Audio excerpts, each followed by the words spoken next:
ati EAC ilishindwa tukafanya rekuru kusadeki. agatongera ati ni bya politiki. Niko ahita yongeraho urumva. Tugeze rero mu bya politike saa moya n'iminota 18 muri studio za radio Isano 92 n'ibice 0 FM. Bya bitwaro bya Sadeke ku munsi w'ejo byaragiye, ariko ngo niyo umwana isubiri nako inkuru y'umwana isubira inyuma. Ubwo dusuhuze abantu kwanza, twande dusuhuze abantu bari Gituku. Abantu bari Gituku, ariko hari perezida w'abarobyi hari za Gituku w'umushi uri kwirukana abanyarwanda bahariya ngo bafite imiraga mu mazi, ngo abanyarwanda bajye mu mazi yabo, ngo niba yitwa Mushinde. Uriya nawe natunze buriya mu Kivu ari ukuntu natunze itoroshi wa muntu we, mbona ko agace Venture irimo nta by'amoko bibamo, nta bya tibarizme, ibyivangura. Wowe niba utangiye kuvangura ngo imiraga ngo y'abanyarwanda, kandi ari abantu bakubwira ko bamaze imyaka 30 muri Kongo, ngo we ngo rero ngo urabirukana, ntago byakunda. Wowe ngo uri perezida w'abashi, ngo wowe ngo hari ibyo ngo ufite, ngo hari ibyo wanegosiye. Ubwo urumva ko mutunze itoroshi. Nteye y'itoroshi umwanzikiyeho, nteye yo kamera ya za Gituku. Abantu bari za Gituku rwose baraza kuba batubwira. Gusa Jire, icyo wamenya cyo ku munsi w'ejo navuye mu rugo mu saa 12 ndagenda njya Grande Barriere, ngiye kubona mbona akamodoka ka traffic police kanyuzeho, nyuma ngiye kubona mbona na ya modoka yindi ya military police nayo iciyeho. Hashize nk'iminota 15 mu mupaka, mbona hasohotsemo imodoka z'umukara 3 ziri imbere y'izo modoka, n'ubundi nagarutseho ziragenda. Ku munsi w'ejo niriwe muri Repubulika Iharanira Demokarasi ya Kongo, n'ubundi icyambere na makuru nari nagiye mu nkuru, cyo bita gushaka inkuru, kuyacukumbura, gushaka amakuru atari ivumbi, kuko buriya ikintu cyambere dutunzwe n'amakuru. Urumva Jire, ikintu cyabaye ni iki? Bya bitwaro bya Sadeke ku munsi w'ejo byagize gute? Byarambutse. Amakontineri gusa ndayabona. Kuvuga ngo bya bikoresho byose Sadeke yatsindanywe mu mujyi wa Goma. Bro, iyi Sadeke ngiye nibajije, ese iyi Sadeke yajije kurwana na M23 nyeshyamba, cyangwa yajije kurwana na Leta Zunze Ubumwe za Amerika? Kwizera ko iri kurwana na M23 ntago babyizera. Urebye kontineri z'imodoka zazamutse bitwaro, ibifaru, hari ibifite imitutu ine, hari icyo bita ngo za 14 bararoniki, hari zazamutse zisitayeho amato nayo afite amapine. Ni ukuvuga ngo hazamutse amato yesitaye, ni ukuvuga ngo amato afite amapine afite ubushobozi bwo kuva mu Kivu agahita yongera agakora nk'igifaru. Baba ikava mu Kivu ibimodoka. Ibyo byose nibyo twabonye muri iriya ntambara yo muri Kongo. Urumva rero Jire, gufotora byabaye ndanze ejo nanone. Yego rwose gufotora byabaye ndanze. Gusa ngewe nta nubwo nzongera kubifotorera ahangaha. Wikanzemo? Wageze gutyo wikangamo? Rwose Jire, ngiye sinzongera kubifotorera ahangaha. Gute wikanga? Kare. Ndahangana nabo narenze imirenge 5. Ukajya kurenga za Kabatwa. Nindenga imirenge 5 ko barahagera nta mupolisi wambaye civil ukiri mu muhanda, ko ari abacunze ibyo bifaru gusa ndajya guhangana n'umuntu mpagaraye nzi ngo nawe ari gushungera agahita afata telefone ngo ndamufashe uzi nawe ngo muri kumwe uzi ngo turi kumwe ngo ndamufashe gute ejo nabonye abanyamakuru banungunitse cyane yego ariko ubwo uzi Musanze kuntu byari bimeze umuhungu wanjye yari yiteretse kuri Nyirabushenge tumusuhuze cyane zewe kabisa kanze mukumvishe sha ubundi ndahangana gute nakigira ahantu nzi ko ndi safe ubundi izi Sadeke zazanye imbunda zize ngo zije guhangana na Ventura irabakubita pe ubwo rero ibyo kuvuga ngo nimuyifate ntabwo nzahangana se hoya nzayitegera ahantu kuko umuhanda uri tambarare umuhungu ko rero hano turi mu mujyi wa Musanze ndani Kivu iwacu turahabaye 5-kuri-5 ingabo za Sadeke round ya kabiri igiye gutambuka murabona iyo ni imodoka ya polisi iri kugenda ica hano mu mujyi wa Musanze twahaguge kuva 5-kuri-5 na kimwe kirabacika zirinda kugira hano mwese muzibona kuri kamera zacu 5-kuri-5 abantu batangiye kubakiza mu nzira ndetse n'abamotari babakuye mu nzira murabibona neza ko hano kamera zacu zose twaziteye mazibona ni imodoka zerekejwe na military police mu kandi kanya gatoya naje kuzibereka zose neza wamwumvisha umuhungu wanjye yari ari muri etage ya 7 my friend ya 7 arazuminga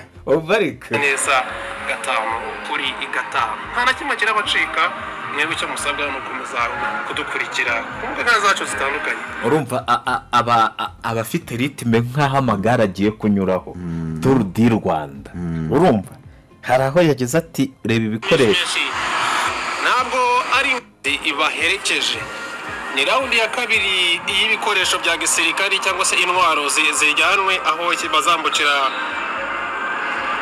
bazaca mu habaciyano mu Rwanda bakazerekeza mu gihugu cya Tanzania murabona rero na makamyo atwaye ibikoresho murazibona kabisa ziratasha murazibona kabisa amakamyo menshi ntabwo ari ingabo zitambutse ahubwo ni ibikoresho bizamutse ni ibikoresho kabisa murabibona neza 5-kuri-5 ni ibikoresho murabibona kabisa birazamutse ni ibikoresho iraundi ya 3 ishobora kuba ari wabyumvisheje ati wabyumvise neza ati ntago ari abasirikare batashye hatashye iki ibikoresho sibyo raundi ya 3 icyonze cyo tuzabona abasirikare raundi ya 3 tuzabona icyo bita abasirikare nanjye mu bintu nizeye kabisa ico kirimo Sadeke yaturwaje umutwe urumva Sadeke ngiye gutambuka ngiraje bro icyo wamenya cyo nuko iyi Sadeke aha ku mupaka aho ntibizakunda biragoye cyane iyo baca no mu ijuru ntabwo byari gukunda ariko aha bari guca ni tambarare n'umuhinzi arafotora umuhinzi yibereye mu murima agakuraho agakamera kejire n'umunyonzi agafotora buri mumwe agakuraho agakamera agafotora urumva ntabwo babura kubonwa wenda icyo birinze ni ukuba bafotorerwa ku mupaka icyo gisa naho cyakumiriwe cyane ariko ntabwo wambwira ngo wibereye mu misozi miremire ya Bigogwe wihishe mu birayi ngo biraba ikibazo cya hatari nabonye na televiziyo y'u Rwanda igira gutya igashyiraho HD nayo yari iri mu misozi se ejo bundi hari umuntu waho baherutse gufatira ibikoresho ejo man abantu barakubititswe abajene bakora isi nkuru barahababariye cyane abantu bakora izi nkuru barahababariye cyane nta kundi mu kwihangana nose ko ntacyo ubuntu wabona cyangwa se wageraho ntacyo pe Sadek ngo yatinye kamera ariko ibaze yatinye kamera z'itangazamakuru ariko iza tubizi iza tubizi wangu bikamenyekana bigira gutya bikamenyekana ntago amakuru yabura kugenda yabura se gute ubwo rero Jire urumva yego icyo nakubwira cyo nuko hariya za Sud Kivu n'ubundi intambara ntago yarekeye aho intambara Sud Kivu aracyateye ubwoba iteye ubwoba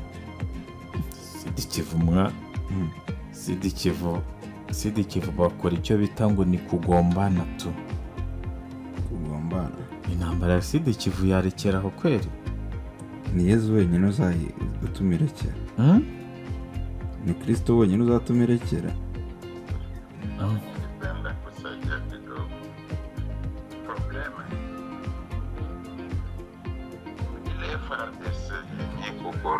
hawakupasha kuwarudisha Uvira gisi ilifika deja Kalemi, hawakupasha kuwarudisha Uvira, walipasha kubazola bote na kubakantone tena kuformasyo wanabalarga servo wanabeba bengine ndio wanapatuma Uvira pale wangetumika vyema wazalendo. Sasa vile walikamata wale walikimbia Goma, wanakimbia Uvira, wanakimbia Bukavu, wanakwea Uvira, wanabaleta hapa Kalemi, kisha wanabeba tena wanabaleta Uvira. Ndio pale peko shida. Sababu gani? Huyo deja shakula rushwa, wanakula makuta ya Goma, wanakula makuta ya Bukavu, wanabarudisha tena Uvira, wakule tena na ya Uvira. Naona kama pale peko shida kabisa. Walipasha kubeba bengine para basukuma pale ndio wangetumika na wazalendo, sababu mukasema muue ba FARDC bote itawezekana, mtapata probleme na mtakosa ta na nyera mfo. Tshisekedi hawezi kutuma mabunduki na mamasasi kubaraia bale ba wazalendo, biko considere sa vile ba patrioti bebo na jivanje kupitia mateso inapitikana mwinchi yabo. Tshisekedi akawapatia maarma, atakuwa kondani hata mu niveau mondial kusema nini mauaji yanapitikana mwinchi yako sababu uliarme ba civile ba wazalendo. Ce sont des civils abakupata formation militaire, unasikia, abakupata formation militaire. Asa vile akabapatia mabunduki kiwazi wazi, itasone mubaya na monde mzima batamfuatilia, batamkondane. Hautapatia bunduki na masasi civile mwenye hayu utilite ya bunduki na masasi, hayu gisha kupika grenade, hayu gisha kupika mabombe bituka nibituka. Unaona? Asa benyewe balifasha kutumiwa pale. Na vile beko pale Uvira ba FARDC ndio mara mforo na kuya ya maarme, mamunition na maarme lourde. Ndio bonako banatosha wanapatia banani ba wazalendo. Ndio kuna profite mule, nasikia. Sasa mwenye hajui atasema uwa FARDC, uwa tosha yote tosha.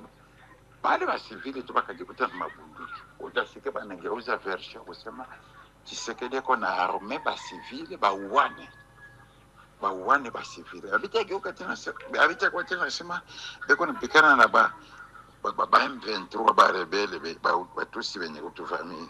Itageuka tena sema ile arme ba civile ba uwane ba civile kwa ba civile. Alors ile mauaji tapitikana bana mwapite Tshisekedi. Romva ibyo bicu ko mtu mwenye basikia seju iko discuter mingi tu ya FARDC iliuzisha wapi? Iliuzisha Goma, ikauzisha Bukavu leo. FARDC yagurishije Goma, FARDC igurisha ni Bukavu. Leo iko na ya banana, haiko ba M23. Eske FARDC haikukwaka? Iligombana ko yalipiga risasi, siliuzisha. Asi FARDC yari amafaranga ni kwa kundi kipi itsindwa bakavuga ngo yariye. FARDC ntiyarwanye, yari ifite ubwatsi, isiriwujishaka. Kwa sikia tu maneno munadiskite ku maneno ya ina hata munadiskite. Eski ingelikuwa sasa vile wasoda walikuwa nakitumainia bebako ku mwingine be wanachunga mwingine wanaweza itika pengine babaingilie mwingine yao. Me wanaacha arme manani zote wanaminisio zote wanaacha wanakimbia. Vifaa vya jeshi vyote wanaacha. Kisha uene nasema juu wanaua FRDC juu wanafaa hivi na hivi. Leo bomba iko kumikono ya nani? M23. Haiko M23. Ndio. Banani waliuzisha FARDC. Haiko FRDC. Ndio. Barishindwa. Haiko FRDC. Hawakuujisha ndugu. Barishindwa. Eski FRDC siku ilikimbia kwa sikia hata risasi nalia. Ni mko adiskite ku vitu. Shie kwanza wakiwa FRDC abana hata problem ya kuwa FRDC. Urumva uyu muturage waravuga ati twebwe niyo bakica FARDC nta kibazo dufite. Nta probleme niyo FARDC bayimara. Habana hata problem mwa. Twebwe nta kibazo kabisa. Juma na sema FRDC kwa juma na wa FRDC banafanya makosa pana. Juma bakuwaua bure. Wako tuna makosa yenyewe tuma bana baua meha bakuwaua bure. Ni ile.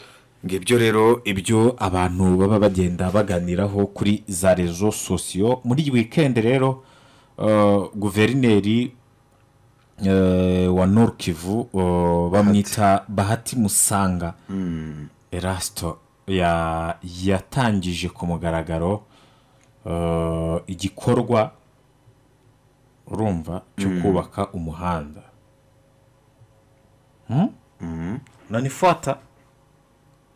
Unanifuata tano kwa tano? Yes.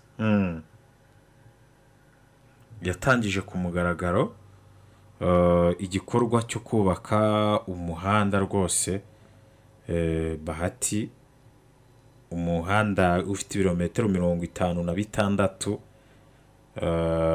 hariya uzagera hariya za Sake na Masisi. Ya pili ninawawekea habari nyingine ya mzuri. Habari ya mzuri nyingine ninawawekea ni ya siku kidogo tutakuja fungula barabara ya Sake Kanyabayonga. Ile barabara yenye tutatengeneza ya Sake Kanyabayonga itakuwa barabara ya gudro.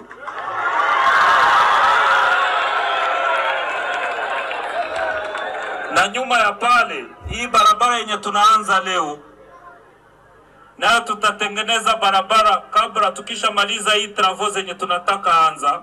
Hizi travaux zitafanya 5 mois. Nyuma ya 5 mois, tuko na wapartenere wengine wenye tuliomba, tutatengeneza barabara Sake, Masisi, Nyabiondo, Walikale, na itakuwa gudro. Urumva imigabo n'imigambi ya AFC. Kuko watu wenye tuliomba wenye tutasaidia nao, si hatutasema sawa watu wenye wanasemaka bakichasa juu ya kujifurahisha. Ati twebwe ntago tuzavuga nk'abo bantu bikinshasa bavuga kugira bishimishe. Si tutasema juu tutendee population yetu. Twebwe tuzavuga kugira dukorera abaturage bacu. Sasa watoto ya Sake, watoto ya Masisi, noneho rero bana bisake, bana bimasisi, tunaomba juu ya hii maendeleo tuifikie. Tunaomba hao vijana ibi vyote juu tubifikie ni juu tupate security. Hatuwezi bifikia kugira ngo ibi byose tubigereho no kugira ngo nuko tugomba kuba dufite umutekano, ntago twabigeraho nta mutekano. Na hatuna amani. Ibi vyote kubifikia ni juu tukue na amani. Kama hatuna amani, ibi vyote hatuwezi bifika. Tunaomba watoto ya Sake, tunaomba watoto ya Masisi, tunaomba watoto ya Kongo, watoto wa vijana wenye wanavukisha 18 bakuje tuungane tujenge armea mzuri. Ati kugira byose tubigeho turasaba abana buri imyaka 18 baze dufatanye twubaka igisirikare kizima, baze mu gisirikare cya RC cya M23. Ubundi gisiri umutwe wa politiki ni AFC M23 ariko igisirikare kitwa ARC. ARC. Ego. Ya kuleta security kwetu. Tunaomba vijana wenye wako hapa, wenye wako na miaka ya kwenda mkisoda, bakuje tujenge arme mzuri, tujenge arme yenye iko discipline, tujenge arme yenye haitagusa mifuko ya wananchi, yenye nayua kama mali yake ni population, yenye haitatesa population. Tunaomba watoto ya Sake tusaidiane kwa ile. Ya pili, nilikuwa na mtu, sasa tulikuwa tunaenda pale ku prison, huwa mtu mwenye aliniambia ubwo ya gereza yabaga nahangaha yitwa Munzenze bayimuriye Sake. Niho ya gereza yitwa Munzenze niho bayimuriye. Ubwo rero Jules ntago wenda ubwo n'imihanda imihanda yari itangiwe gukorwa rero kabaye imashini zirimo rwose ari Sake ngiye narageze ziratakagura. Ntabwo ari byandi byo kuvuga ngo harimo imashini imwe. Kare harimo company ziri kubaka umuhanda my friend. Kwikubitira uyu muhanda yababwiye kuzamara amezi 5 yonyine. Donc turi mu kwa 5 mu kwezi kwa 10 umuhanda uzaba wuzuye. Umuntu azaba ari gukandagira 150. Uzaba ugenda abamotari bahari bazaba bagenda atari bya bindi byo kugenda ahantu uri umumotari ukamara iminsi 3 utaragera ukiri mu nzira. Urumva amezi 5 ati twebwe ntabwo turi nk'abantu b'Kinshasa bavuga kugira bishimishe, twebwe tuvuga kugira ngo kora ndebirutwa navuga numve. Oya kora ndebirutwa vuga numve. Vuga numve. Vuga numve niyirutwa nakora. Urumva rero aba bahungu kwa kupigania inchi kuri kuwa lengo, ibi byose kubikora bari bafite intego bro.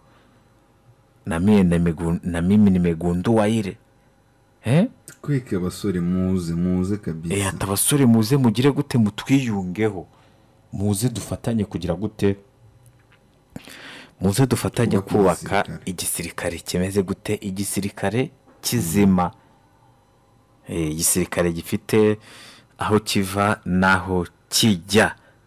Ubwo rero Jules ndumva niba nta yandi makuru nibagiwe, gusa hari undi ufite andi makuru yanyandikira. Gusa ejo nagiye rero mu isoko bita Gituku kureba uburyo ibikorwa byose biri gukorwa, haba uburobyi n'iki. Nagerageje gutembera rwose nganira n'abantu benshi bagiye batandukanye, ndeba uko umutekano umeze mu mujyi Igoma. Rero ko ubwo turimo turagenda tuganira, urabona ko ikintu kijyanye n'isambaza ahangaha rwose Jiro ngwemere bisambaza. Mbona uko nazitia mu supernet. Mere habari.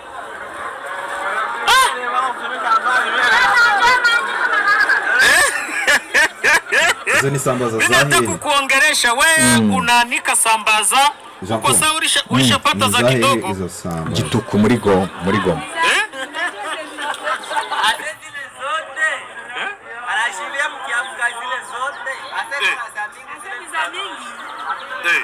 Mere mbona sisikie Gihavu?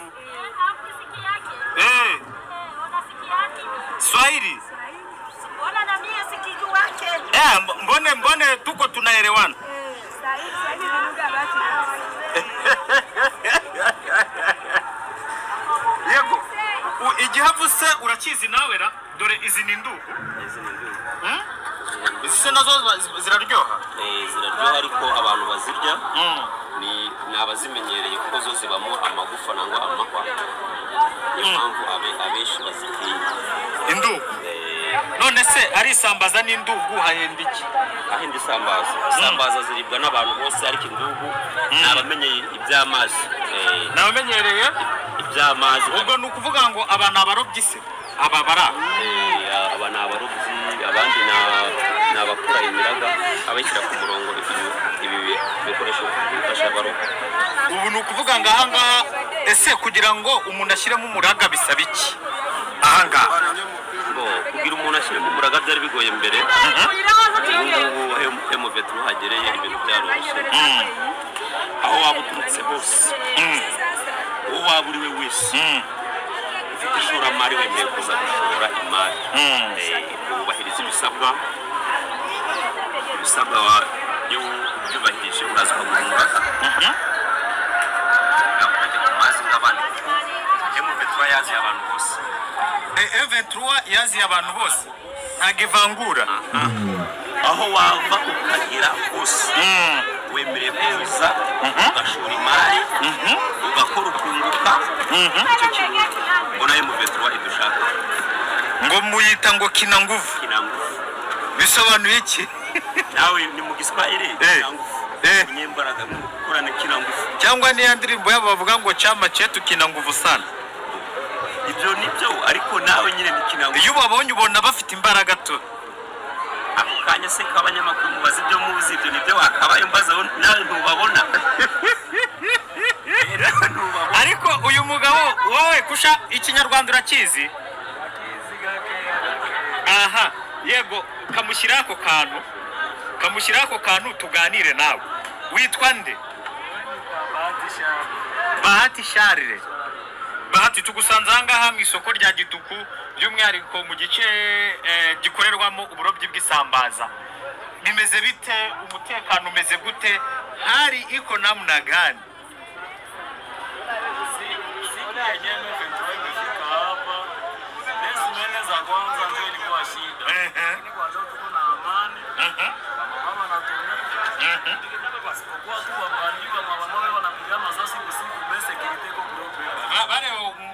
Bare wazalendo babandi depuis zamani wanakuwaka tu Goma habana identification na kwa identifier sana kamatiwa lakini hivi kazi yako inaonekana mzuri kwa leo inaendeka bila shida wewe unafanya nini mimi nafanya pesheri uko pesheri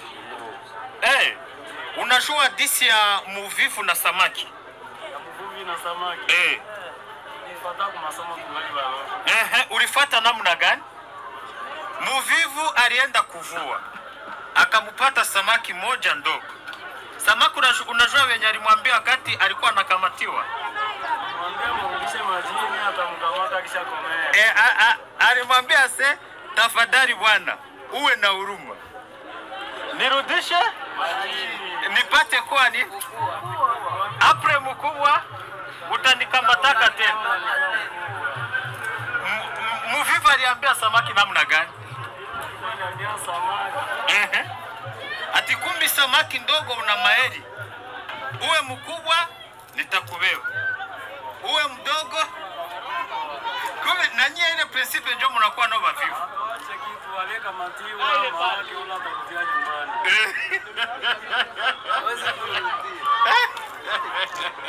hii marshe wanaita marshe centrale Kituku hapa yego Jire ni ikiganiro kirekire yego Jire unajua disi ya muvivu na samaki uzi umugani w'umurabyi ni samaki ariko uwihuse cyane wanyuriramo abadukurikira abatumva igiswahili urumva ari nasuye isoko rya Gituku muri axe n'ubundi mu mujyi wa Goma ibice intare za Sarambwe zigaruriye Jego M23 bwa kabiri nari ngeze hariya mu Gituku kuko nge nageze mu Gituku rugamba rumaze iminsi ruhabereye na bifa bya jeshi bikigaragara hariya nagiye rero ngiye kureba activity uko bimeze ariko ngamije no kugera ahantu bita Iminova na Shasha imvura iragwa mbona umuhengeri mwinshi mu nyanja sinajyayo anytime kugenda mu mazi nshaka kugenda nciye mu mazi anytime rero wanyumva Shasha wanyumva Minova nageze mu ahantu bakora ni n'ahantu mu Isombe shana ratembereye ejo bro nageze n'ahantu kabisa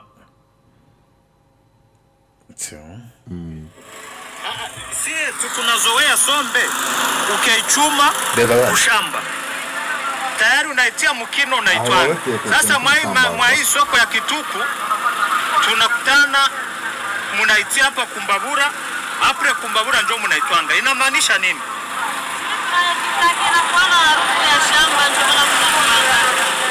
Ni kusema mkifanya hivi ndio mnaita namna gani? Hivi vyenye mnaitia hapa.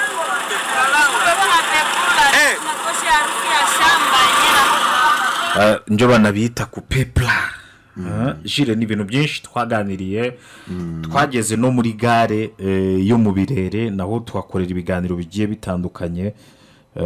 Urumva nyine ni ibiganiro dukora tugenda tureba n'ubundi ibyizi nkuru zacu tuba tugenda dukurikirana. Ni Isano Radio 92.0 FM. Bwana Roger ngo nukore ibintu byawe ubundi twakire abantu ku murongo wa telefone dukambure. Yesu yaravuze ngo reka ngende kuko ungenzageze hafi yanyu. 0 karindwi ungenda